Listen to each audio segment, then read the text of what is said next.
اعوذ باللہ من الشیطان اللعین الرجیم بسم اللہ الرحمن الرحیم۔ میرے واجب الاحترام مومنین و مومنات، السلام علیکم ورحمۃ اللہ وبرکاتہ۔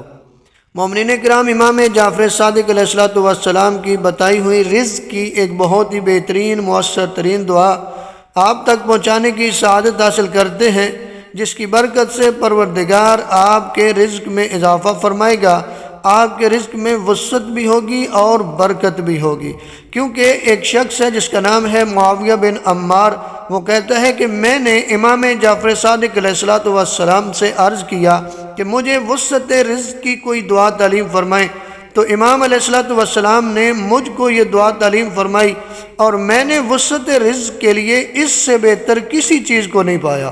وہ دعا آپ دیکھ رہے ہیں جو دعا امام نے تعلیم فرمائی تھی، بسم اللہ الرحمن الرحیم، اللہم ارزقنی من فضلک الواسع الحلال الطیب رزقا واسعا حلالا طیبا بلاغا للدنیا والآخرہ صبا صبا ہنیئا مریئا من غیر کد ولا من من احد من خلقک الا ساعة من فضلک الواسع فإنك قلت واسأل الله من فضله ومن فضلك أسأل ومن عطيتك أسأل ومن يدك الملأ أسأل۔ اب بڑھتے ہیں ماہ رجب المرجب کی 18ویں رات کے اعمال کی طرف۔ 18ویں رات کی نماز یعنی 17 اور 18 کی درمیانی رات کی نماز 2 رکعت نماز ہے۔ اس کا طریقہ کچھ اس طرح سے ہے کہ اس کی ہر رکعت میں الحمد کے بعد سورہ توحید، سورہ فلق اور سورۃ الناس 10 مرتبہ آپ پڑھیں گے۔ یہ 3 سورے دونوں رکعتوں میں اس نماز کا ثواب بھی بے شمار بیان کیا گیا۔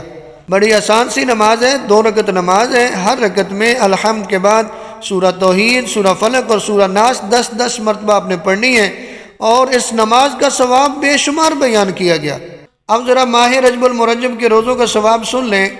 نبی اعظم صلی اللہ علیہ وآلہ وسلم فرماتے ہیں کہ جو شخص اس مبارک مہینے میں 18 روزے مکمل کرے تو بہشت جاوید میں گنبد ابراہیم کے اندر در اور یاقوت کے بنے ہوئے تختوں پر اس کے لیے جگہ مہیا کی جائے گی، یعنی اس کے لیے در اور یاقوت کے تخت مہیا کیے جائیں گے۔ بہشت جاوید، گنبد ابراہیم اور در اور یاقوت کے بنے ہوئے تختوں پر اس کے لیے جگہ مختص کی جائے گی۔ کیا مقام ہے اس شخص کا جو ماہ رجب میں روزے رکھتا ہے، خدا کے لیے روزہ رکھتا ہے۔ پروردگار سے دعا ہے خالق کائنات ہمیں ماہ رجب المرجب کے قیام و صیام کی توفیق عطا فرمائے۔